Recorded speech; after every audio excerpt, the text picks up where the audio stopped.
Sweets আমরা কম বেশি সকলেই পছন্দ করি, সত্যি তাই। মিষ্টি কিন্তু বাঙালির একটা প্রিয় খাবার। সেই মিষ্টি যদি একটু অন্যরকমভাবে ট্রাই করা যায়, বেশ মন্দ হয় না। তাই আজ আমি তোমাদের সঙ্গে চলে এসেছি নিয়ে একটা নতুন মিষ্টির রেসিপি, যেটা খেতে যেমন সুন্দর, দেখতে কিন্তু জাস্ট উপরটা দেখো, জাস্ট লুকটা দুর্দান্ত। তো সেটা আজ শেয়ার করবো কীভাবে তৈরি করেছি, কত সহজে মাত্র 5 থেকে 7 মিনিটের মধ্যেই কিন্তু এরকম একটা ইজি মিষ্টি তোমরা তৈরি করে নিতে পারো, যেটা খেতে যেমন সুন্দর, দেখতে তো জাস্ট অসাধারণ, কিছু বলার নেই। তো এটি তৈরির জন্য আমি নিয়েছি 1 কাপ বেসন, তার মধ্যে দিয়ে দিচ্ছি দেখো 1/2 কাপ ঘি। আমি এখানে ঘিটাকে একটু ওভেনের মধ্যে বসিয়ে মেল্ট করে নিয়েছি। মেল্টেড ঘি ব্যবহার করলাম, দিয়ে খুব ভালো করে এইভাবে নাড়াচাড়া করতে হবে। যদি মনে হয় আরও একটু প্রয়োজন তো আরও একটু অ্যাড করবে। অ্যাড করার পর জাস্ট একটা চামচের সাহায্যে এইভাবে একটু নাড়াচাড়া করলে একসময় দেখবে একটা সুন্দর ব্যাটার তৈরি হয়ে গেছে, একটু লিকুইড ফর্মে চলে আসবে। দেখো এই পর্যায়ে আসবে, দেখতে পাচ্ছ। খুব ভালো করে এইভাবে ফেটিয়ে নিতে হবে। খুব ভালো করে ফেটিয়ে নেওয়ার ফলে খেতে কিন্তু বেশ সুন্দর হয়। নেক্সট আমি ওভেনের মধ্যে একটা কড়াই বসিয়ে দিয়েছি, তার মধ্যে একটা চিনির লিকুইড তৈরি করে নেব, মানে চিনির সেরা যেটাকে বলতে পারো, মিষ্টির জন্য যেটা প্রধান। তো চিনির সেরাটা কিভাবে করছি দেখো। আমি এখানে নিয়েছি 1 কাপ চিনি, তার মধ্যে অ্যাড করে দেব 1/2 কাপ জল। 1 কাপ চিনির জন্য 1/2 কাপ জল দিয়ে খুব ভালো করে একটু ফুটিয়ে নেব।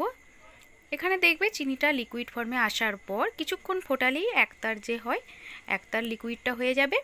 একতার আসলেই জানবে এটা রেডি হয়ে গেছে।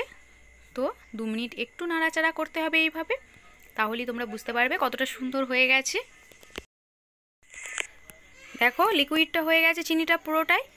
এরপর চলো হাতের সাহায্যে একটু দেখিয়ে দিই। দেখো এখনও কিন্তু হয়নি, আরও একটু সময় লাগবে, আরও একটু অপেক্ষা করব, আরও একটু এইভাবে নাড়াচাড়া করতে থাকবো। এরপর চলো দেখাই আবারও তোমাদের, তাহলে বুঝতে পারবে। এই যে দেখেছো, যখন দেখবে হালকা একটা সরু তার আসছে, সেই পর্যায়ে ওভেনটাকে স্লো করে দিতে হবে, মানে একটু লো করে দিতে হবে। আস্তে করে দেওয়ার পর এর মধ্যে যে আগে থেকে আমরা লিকুইডটা রেডি করেছিলাম, মানে বেসন আর ঘিয়ের যে মিশ্রণটা রেডি করেছিলাম, সেটা এর মধ্যে অ্যাড করে দেব। তো যার জন্য দেখো ওভেনটাকে আস্তে করে দিয়েছি। দেওয়ার পর এই যে দেখো এইভাবে দিতে থাকবো, আর খুব স্লো রাখবো ওভেনটাকে। এই পর্যায়ে কিন্তু হাই ফ্লেমে দিলে লিকুইডটা নষ্ট হয়ে যেতে পারে। দিয়ে খুব ভালো করে এইভাবে নাড়াচাড়া করব। দেখো এই পর্যায়ে নাড়াচাড়া করার সময় বাকি যে 1/2 কাপ ঘিটা ছিল আমার রাখা আগে থেকে, সেটাও এর মধ্যে অ্যাড করে দেব। দিয়ে আবারও খুব ভালো করে এইভাবে নাড়াচাড়া করব। দেখো এইভাবে কিছুক্ষণ নাড়াচাড়া করে দেখবে একসময় কড়াই থেকে যখন এটা ছেড়ে আসছে, একটা সুন্দর উপরটা দেখবে একটু অয়েলি ভাব এসে গেছে, সেই পর্যায়ে ওটা ওভেনটাকে বন্ধ করে দিতে হবে। দেখেছো কিছুক্ষণ নাড়াচাড়া করার পর দেখো কড়াই থেকে লিকুইডটা কিন্তু ছেড়ে আসছে। এরপর প্লেট আউট করে নেব। আমি একটা স্টিলের প্লেট নিয়েছি, তার মধ্যে এটা দিয়ে কিছুক্ষণের জন্য ঠান্ডা হওয়ার জন্য অপেক্ষা করব। দেখো খেতে কিন্তু জাস্ট অসাধারণ হয়েছিল বন্ধুরা, দেখতে জাস্ট অসাধারণ।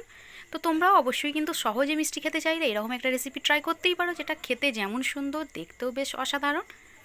হালুয়া তো অনেক রকমই খেয়েছো, বাট এইভাবে একটা সুইটস বানিয়ে খেয়ে দেখো, তো খেতে কিন্তু বেশ ভালো লাগবে।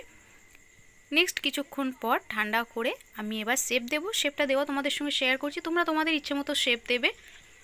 দেখো লিকুইডটা অনেকটাই দেখো জমে গিয়ে ঠান্ডা হয়ে গেছে। এরপর চলো সুন্দর একটা শেপ দিই। আমি এটিকে দেখো একটু লম্বা শেপ দিয়েছি, তোমরা চাইলে ওভাল সাইজ অথবা গোল মানে রাউন্ড শেপও দিতে পারো। আমি একটু লম্বা করেছি, দেখো দেখতে ভালো লাগার জন্য, মানে সৌন্দর্যের জন্য। তোমরা ইচ্ছা মতো শেপটা দেবে। দেখো সবকটা রেডি হয়ে গেছে।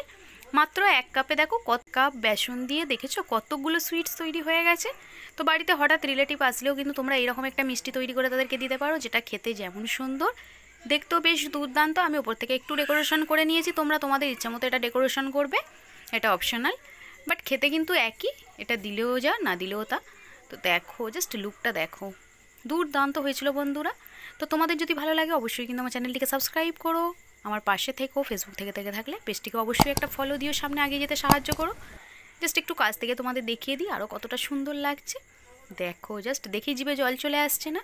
হ্যাঁ বন্ধুরা, তোমরাও কিন্তু চটজলদি এটা ট্রাই করো, আর ভালো লাগলে অবশ্যই একবার বাড়িতে ট্রাই করে আমাকে কমেন্ট করো, আর প্রচুর পরিমাণে শেয়ার করো ফ্রেন্ডস অ্যান্ড ফ্যামিলির মাঝে, যাতে সকলে দেখার সুযোগ পায়।